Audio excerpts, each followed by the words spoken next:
Thandel movie జనరల్గా మనకి ఎప్పుడైతే అక్కినేని ఫ్యామిలీ నుంచి అలాగే మీరు నాగ చైతన్య గారితో సాయి పల్లవి గారితో ఈ తండేల్ మూవీ అని అనౌన్స్ చేశారో ఆ ప్రాజెక్ట్ ఎప్పుడైతే రిలీజ్ అయిందో అందరికీ ఒక ఉత్కంఠ ఎక్కువైపోయింది.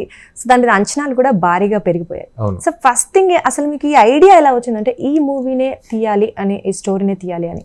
ఓకే, అంటే it's an well known fact ఏంటి అంటే ఇది ఒక రియల్ ఇన్సిడెంట్ బేస్ చేసుకొని దాని చుట్టూ అల్లుకున్న కథ అండి ఇది. అది శ్రీకాకుళం దగ్గర మచ్చిలేశం అనే ఒక గ్రామంలో వాళ్ళు all the way to Gujarat వెళ్ళి అక్కడ ఫిషింగ్ కోసం వెళ్తారు. ఆ ఊరు లోకల్ కుర్రాడు కార్తీక్ అనే అబ్బాయి ఈ జరిగిన సంఘటనతో ఒక కథ వేసుకొని అరవింద్ గారి దగ్గరికి, వాసు గారి దగ్గరికి వచ్చాడు. So before Karthikeya 2 itself ఈ స్టోరీ వాళ్ళ దగ్గర ఉంది. ఒకసారి నా వరకు వచ్చేసరికి నాకు ఆ ఇన్సిడెంట్ పర్టికులర్గా అది చాలా ఇంట్రెస్టింగ్ అనిపించింది. ఆ లవ్ స్టోరీలో ఏదైతే అంటే ఆ ఎడబాటు, ఆ దూరం ఉందో, ఆ విరహంతో అంటే కథలు వచ్చి చాలా రోజులైంది, ప్రేమించుకున్నప్పుడు విడిపోయినప్పుడు కూడా దూరం ఉంటే ఎలా ఉంటుంది అనే ఫీలింగ్స్ మీద చాలా మంచి ఎమోషన్తో కూడుకున్న స్టోరీ రాయొచ్చు అనేది చాలా స్కోప్ ఉంది అనేది నాకు అనిపించింది. So it was me who proposed actually. And love story అనగానే దట్టు దీంట్లో చాలా పెయిన్ ఉంటుందండి. అమ్మాయి తరపున కానీ అబ్బాయి నుంచి కానీ చాలా పెయిన్ ఉంటుంది. సో ఇది చాలా ప్రాపర్గా ఎమోట్ చేయగలిగేది ఎవరు అంటే the best option Sai Pallavi obviously. And అంతే రేంజ్లో సాయి పల్లవి ఆవిడకి తగ్గ కెమిస్ట్రీ ఎవరికి ఉండాలి అంటే it's Naga Chaitanya. So together Chaitu and Sai Pallavi Chaitanya వీళ్ళ పేరుంటే ఇంకా అక్కడే మా ఫస్ట్ సక్సెస్ ఉంటుంది.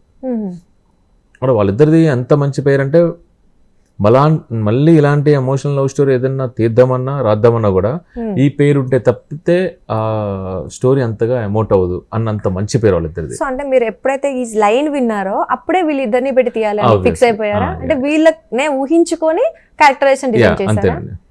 సో ఎక్కడ కూడా రాసుకునేటప్పుడు ఇది చాలా హైలీ ఎమోషనల్ గా ఉంది ఈ సీన్, ఇది అంతలా పండకపోతే మళ్ళీ రేపొద్దున్న మనం అనుకున్నది రాదు అనే భయం కూడా ఎక్కడ లేదు. బికాస్ ఆఫ్ వాళ్ళిద్దరూ ఏ రేంజ్ పర్ఫార్మెన్స్ ఇస్తారో నాకు ఒక ఐడియా ఉంది. సో డెఫినెట్లీ వాళ్ళిద్దరితో అయితేనే ఈ సినిమా తీద్దామంటే మీరు ముందే ఫిక్స్ చేసుకున్నారనమాట. సో అయితే జనరల్గా ఇది రియలిస్టిక్ స్టోరీ కదా, అందరికీ తెలిసిందే.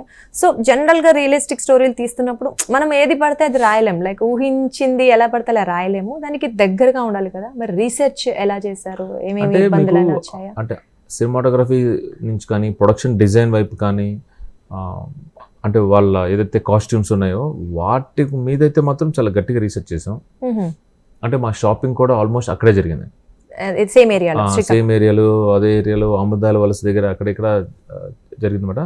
వెరాజ్ అంటే హీరో ఇంతకుముందు అంటే షూటింగ్ జరుగుతున్నప్పుడు కూడా హీరోయిన్ కూడా అక్కడికి వచ్చింది. సో ఆ అబ్జర్వేషన్ అంతా చూసినప్పుడు వాళ్ళ మనుషుల్ని, పర్టికులర్గా వాళ్ళ లాంగ్వేజ్ని, వాళ్ళ బాడీ లాంగ్వేజ్ని చాలా క్షుణ్ణంగా పరిశీలించడం వల్ల it become so easy to them. అంటే హావభావాలు అవన్నమాట. సో నేను చెప్పిన ఏదైతే ఉన్నాయో అవన్నీ కథలో లొకేషన్స్ కానీ, వాళ్ళు వేసుకునే బట్టలు కానీ, వాళ్ళ మాటలు కానీ ఇవన్నీ స్టోరీలో ఇంక్లూడ్ అయి ఉన్నాయి.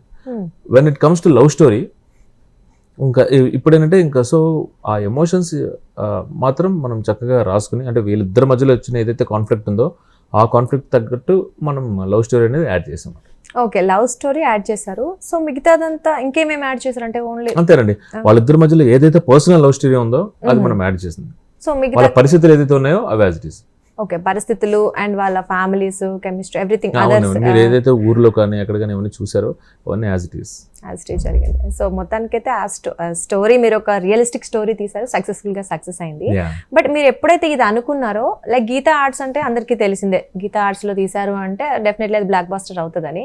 సో మీరు అనుకున్న తర్వాత ఫస్ట్ చెప్పింది గీతా బ్యానర్ కేనా ఇంకా ఎవరికైనా? కాదండి, ఇది గీతా ఆర్ట్స్ నుంచే నాకు ఈ లైన్ వచ్చింది. ఓకే, ఫస్ట్ అక్కడ నుంచి లైన్ అంటే వైల్ అంటే నేను యాడ్ అయిన తర్వాత కాస్ట్ క్రూ యాడ్ అయ్యారు.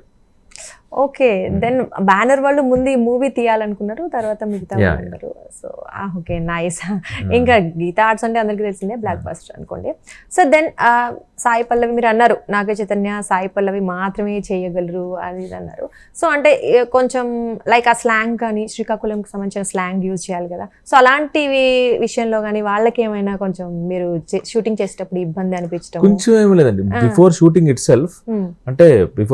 సెల్ఫ్ హీరో నాగ చైతన్య ఒక ట్రైనర్ని పెట్టుకొని ఆ స్లాంగ్ మీద ఆ యాస మీద చాలా ప్రాపర్గా వర్కౌట్ చేసి అంటే చాలా టా ధా ఎలా పలుకుతారు, రా ఎలా పలుకుతారు అని అక్షరాలతో సహా చేసుకుని, ఇంక్లూడింగ్ ఈవిడ కూడా. అంటే ఈవిడ కొంచెం ఏకసంతగ్రహి కనుక అంటే చాలా ఫాస్ట్గా గ్రాస్ప్ చేసి ఆవిడ కూడా చాలా చేస్తాడు. సో ఇద్దరు చేసిన హోంవర్క్, ఇద్దరు చేసిన ప్రీ ప్రొడక్షన్ అంతా యాజ్ ఇట్ ఈస్ ఇప్పుడు వర్కౌట్ అయింది. అంటే ఎవరి పాత్ర దగ్గర నుంచి చాలా క్లియర్గా మనం ఇన్ఫ్లుయెన్స్ అవుతున్నామో వాళ్ళు ఏదైతే మాట్లాడుతున్నారో వాళ్ళ మాటలన్నీ రికార్డ్ చేసుకున్నాం. సో లైక్ వాళ్ళు ఏం మాట్లాడినా ఎంత మాట్లాడినా వాళ్ళకి జరిగింది అంతా రికార్డ్ చేసుకుని వాళ్ళు ఏ టైంలో ఏ ఒత్తు పలుకుతున్నారు, టాని తా అని పలుకుతున్నారా, రాని లా అని పలుకుతున్నారా, మనం ఒరే అంటే వాళ్ళు ఒలే అంటారా, అలా దేని ఏమంటారు అనేది స్పష్టంగా రాసుకుని అది ఎప్పుడెప్పుడు మళ్ళీ మనం మాట్లాడుతున్నప్పుడు అలాగే మాట్లాడారు. ఇద్దరిలో ఇంకొకటి ఏంటంటే ఏది డబ్బింగ్లో చేసింది కూడా కాదు. మీరు షూటింగ్ స్పాట్లోనే ఓకే డబ్బింగ్లో ఇది కరెక్ట్ చేసుకుందాం నార్మల్గా వదిలేయండి అని కూడా లేదు. దానితో ఆ రియాక్షన్స్ అవన్నీ కూడా రావాలి కదా అని చెప్పి షూటింగ్ స్పాట్లో కూడా వాళ్ళు డైలాగ్స్ చెప్పేటప్పుడు దే ఆర్ వెరీ క్లియర్. ఆ స్లాంగ్లోనే ఆ డైలాగ్లోనే చెప్పేవారు. ఓ సేమ్ దానికి చాలా ఉండాలి, ఎందుకంటే సో కాన్సంట్రేషన్ కనపడని శ్రమ చాలా ఎక్కువ అండి హీరోకి పర్టికులర్ గా. హీరోకి ఓకే